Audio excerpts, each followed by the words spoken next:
Ya, hadirin yang berbahagia dan dewan juri yang saya hormati. Inilah peserta kedua, yaitu Saudari Nida Alifia.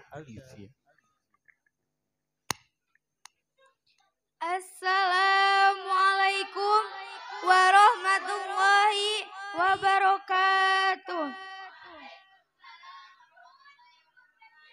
Alhamdulillahirabbil alamin wal aqibatu bil muttaqin wala udwana illa 'alal zalimin. Wassalatu wassalamu ala asrofil anbiya'i wal mursalin sayyidina wa maulana Muhammadin wa ala alihi wa sahbihi ajmain. Amin. Pertama-tama marilah kita panjatkan puji beserta syukur kehadirat Allah yang mana telah memberikan kita nikmat iman dan nikmat Islam. Salawat beserta salam semoga tercurah limpahkan kepada junjungan kita, yakni Habibana wa Nabiyana Kanjeng Nabi Muhammad Sallallahu Alaihi Wasallam. Tahilap kapara sahabatna, kapara keluargana dan kapara tabiat bawa tabiatna oge ka urang selaku umatna. Amin ya Allah ya rabbal alamin. Hadirin rahimakumullah, ada 3 hal dalam Al-Quran yang wajib kita laksanakan. Yang pertama, aqimis shalah wa atuz zakat.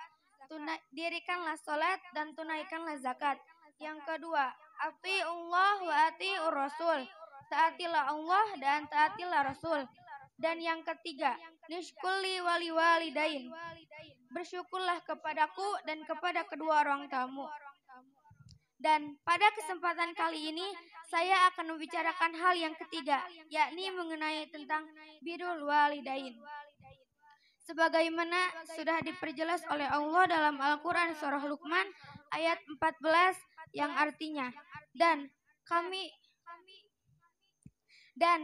memerintahkan kepada manusia untuk berbuat baik kepada orang tua. Ibunya telah mengandungnya dalam keadaan lemah dan menyapinya dalam 2 tahun. Bersyukurlah kepadaku dan kepada kedua orang tuamu. Hadirin rahimakumullah, di dunia ini siapakah orang yang pertama yang kita hormati, yang paling kita sayangi dan yang kita dahulukan berbuat baik?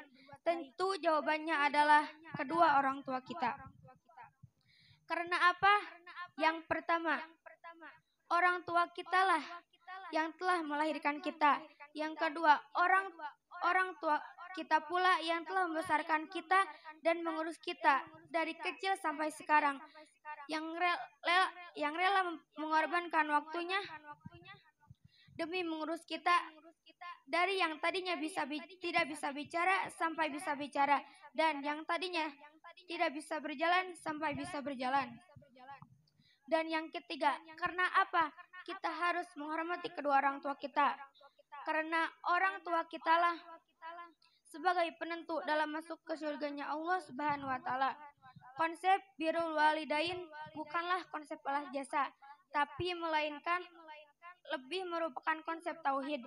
Hal ini karena Allah Subhanahu wa taala telah mewajibkan kita untuk berbuat baik kepada kedua orang tua kita. Hal ini penting untuk diluruskan, terutama kepada generasi muda.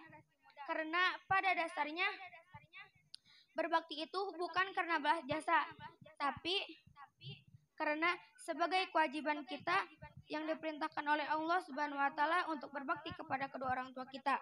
Dan jika berbakti kepada orang tua kita dimaknai dengan balas jasa, para ustadz menyebut akan ada anak yang melanggar atau tidak berbakti kepada orang tua kita.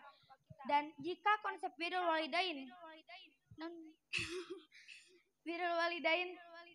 dimaknai dengan berbalas jasa, akan ada anak yang berdalih, saya dulu tidak diurus oleh orang tua saya, mengapa saya harus berbuat baik kepada mereka? Bagaimanapun keadaannya, sudah seharusnya kita sebagai anak untuk berbuat baik kepada orang tua kita.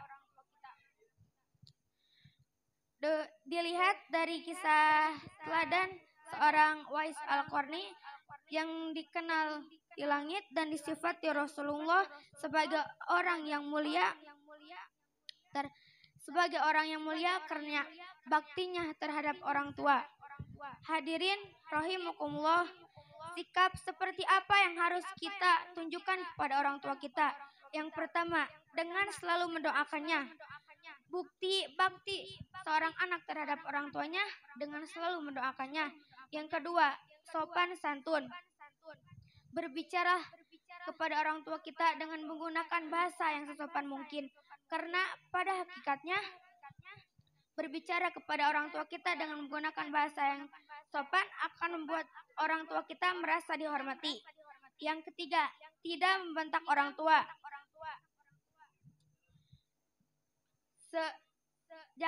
Dan untuk kita selaku anak, jangan pernah sesekali berani membentak orang tua kita, karena hal itu dapat melukai hati kedua orang tua kita.